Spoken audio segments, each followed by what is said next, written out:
and then that'll be tack. So when you roll into your building, you want to designate these to go to certain areas, not just park in the hallway. The second part of that is, whenever you unload a case from a trailer, you never leave it outside. 2 reasons. If it starts raining, these things are going to be toast. The sun beating on them too is not going to be great either. So we don't want to do the scenario where one guy's in the trailer offloading everything and somebody comes and picks up one case at a time. If you take a case off, you take it all the way in and take it to where it goes. Okay, does it make sense? On the side of the cases, we do these placards. They're telling you what the case number is. They're also telling you what's in it. So in this case, it's hospitality. And then what you can do with a dry erase marker is write in here where it needs to go, room 102 or whatever the designation is. Write in here what it is. And if you change venues, you just wipe it off and you switch it, okay? And then it also tells you where in the trailer it should load. There's 2 reasons we do this. One is for organization, so you know where it should go every time and you know if you're missing a case. The second is for load in that trailer. You don't want to put all of your heavy stuff at the end of the trailer, because what'll happen is it'll make the trailer ride like this, and then when you're pulling it, it'll want to swing on you. So you want all your front load to be heavy. Back load should be light. That's why we do this, okay? So this just velcros to the side of the case. And it's on your handle side. So as you're taking it into the space, you're able to read exactly where you should be going, okay? Butterfly latches, it's a twist, and it pops open, both sides. Doors should open right to left. And then you're shelved out. These totes, they're empty right now, but they're 12-gallon totes, so you've got a pretty good amount of space in here. And these are all, you can always get more of these from us if you need more, if you break them, or you just want to add to what you have. What's in here right now are kind of offering buckets, first aid kit. There's a folder for anything you guys want to use. Oops. But what's also in here is all the warranty information for any of the gear. Okay. I'll say that too. When it comes to gear, you will want to take this folder and have somebody on your team, if it's somebody that's good administrative-wise, register all of these products, because then your warranty information will actually be active. If you don't register them, some companies, after a year, if you haven't registered them, they void the warranty. So even if there's a 3-year warranty, if you don't register it quick, you won't get access to it if something ever were to happen. Okay? We can also help with that, so you can always feel free to call us, call our customer service team, and we can help figure stuff out.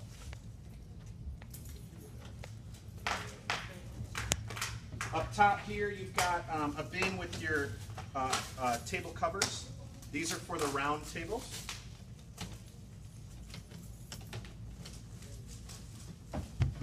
And then we've got some kind of predetermined stuff. If you want to change this, we could always relaminate this and send you a blank one. And you can populate this with what you want. The concept for us is pretty simple though. If you guys take a look, there's designations for everything here. If you were to buy an air pot, it will fit in that spot. Okay, so all of your stuff kind of has a reason. When we ship a case that's fully loaded, it shows up like this. And so this gives your team kind of that turnkey approach where everything's there, it's ready to go. If something's getting low on inventory, I can see it very easy and we can replace. Okay? Can I see that real quick? Yeah, absolutely. You got a couple button straps just to keep things that are potentially tippy where they go. But that's your shelf case for hospitality. When we move over to tack, obviously there's going to be a lot more in that. But the first thing we need to really do is set up the screen. And it will be important for me to help everybody see how this goes, because this is your chance to see it, okay? Last thing on the case, when you close them up, remember they open right to left, so they close left to right. There's tabs on the butterfly latch. You want to make sure that goes on the outside of the other latch, and then you'll be free to close it down, okay? If you put those tabs on the inside, it'll still close. But what happens is this butterfly latch will stick out, and you actually start to bend it a little bit. When this butterfly latch sticks out like this, as you move another case past it, you can actually shear that butterfly latch right off. So just make sure you put those tabs on the outside of the other latch.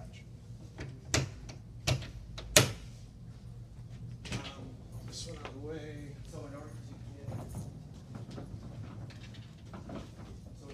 Okay, projector screen. I have a question. Absolutely. Is it forbidden to put a little lock latch on those? No, actually, we can get you those if you want those. Especially that one that has a lot of high Yeah, value. what happens is they replace the cylinder with a key, and so it'll do. We can get you locking latches if you need them. Not forbidden at all. Awesome. All right. We just need to know if we need to make that adjustment. I have a question. Yep.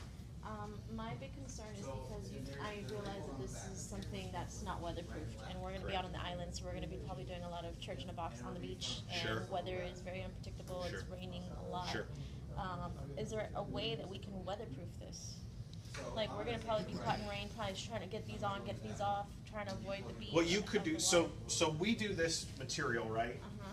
What you may want to do, we've seen churches rhino line this stuff, which is that you use in the bed of a truck. Yeah. Thompson water seal? That would certainly be okay. Yeah. Okay. Yeah, you could do Thompson's water sealer. The problem with Thompson's is you have to keep up on it. The rhino lining might be a one and done kind of thing. If you guys do that, what I would recommend is taking the hardware off, doing it, and then when it dries, put the hardware back on. You don't want this stuff to be, too hard to get to. That might be something. But you know what? We might have to get a tent, Yeah, you could do a pop-up tent. pop-up tent, and that way that's. Now, what we experienced today, kind of a downpour, you do not want to move this stuff through that. If it's a light sprinkle, you're okay, kind of like what we're dealing with just on the end here, but if it's pouring, this stuff will be okay going through heavier rain because this will shed it, but this bare stuff won't. Yeah. So I would recommend either putting some sort of a coating on that or a blue- figuring out a temp blue solution. tarp, temporary. You could, we've seen people actually take the blue tarps and size them to that, and they just go right over it. So you could do that too. That's what I was thinking. Easiest, simple way to do it. Yeah. Yeah. We got Cost the- effective. We got it. Yeah, cost effective for sure. Also like the- Wrap them with Visqueen at the end of every day. Yeah. All right, let's do the screen. Budget question. So you guys won't have to deal with the cold down here, but you may still want to let this screen climatize just a minute while you're getting into the space. Up north, where we are, we've actually seen these screens. You go open them up and they split right down the middle because they're cold, they're frozen. So down here, you won't have to worry about them splitting, but you may just want to let them acclimate for a minute. But once you do, they go together fairly simple, although it does take a few minutes. This is a screen skirt. So you'll have your big screen, and then this will hang underneath it.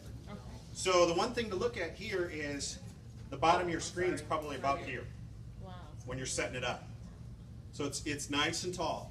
Now you could always do it shorter and move your skirt back, but this is kind of the maximum height that you have. Okay? And I'll show you how to connect those in a few minutes. There's a couple parts here. So there's the screen, what we call a skin, and then there's aluminum frame and legs. Because they're aluminum, they will bend if you force them. So there's a right way to do this. If you feel like you're kind of working against it, you're probably working against it. So slow down, take a step back and look at it and see what you're doing, okay? Okay, so the first part is the frame. The snaps will go up. The frame with there's tie-in screws for the back, they'll go down. So as we open this up,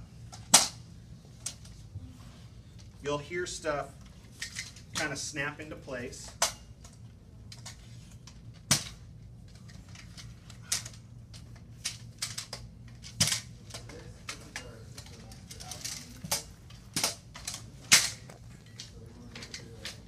Yeah, every one of those hinges need to close.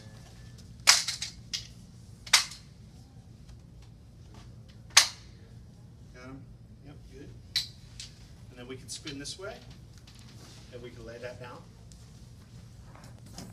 Now this screen is not too hard to manage, so a lot of times what we'll do is put the top down and attach the legs, and then flip the whole thing and put the skin on top. In this case, we're just going to put the skin on top, stand it up, and put our legs on because we can hold it. Okay? Hold on. Hey Jay, can you turn that down? Yes, I was just. Sorry, thanks. You can keep it up some, just not so loud. Okay.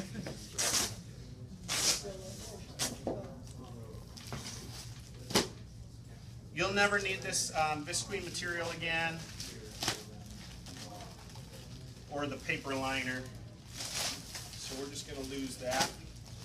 When you guys open up your systems, you can feel free to just discard this.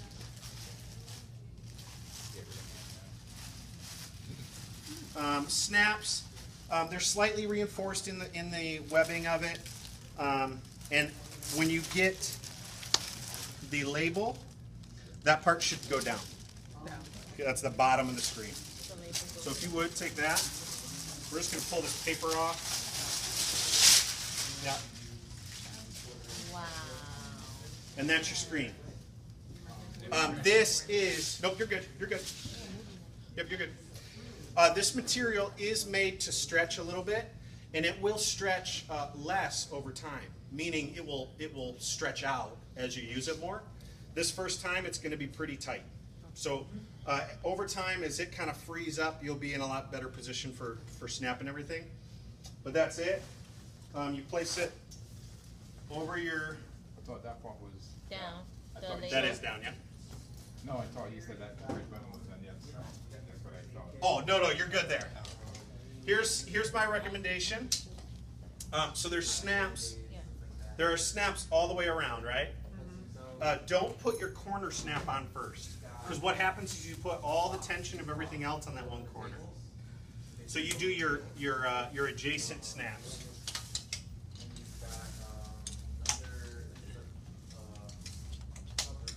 And then you can work your way up and across.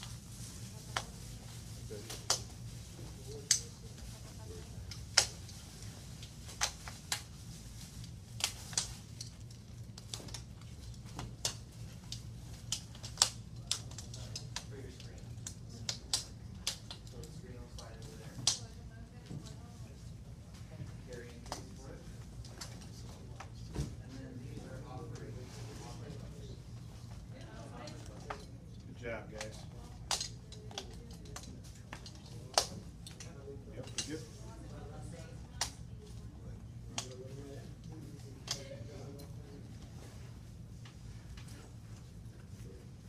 That's a tough one. Don't ever, it'll be tempting to grab like a pair of pliers or something to pull it. Don't do it, because you'll tear that material. Almost put a button in my finger. Nope, that was not good. Yeah, that one's hard. There you go. Good job. Okay, so then you can stand it up. Oh.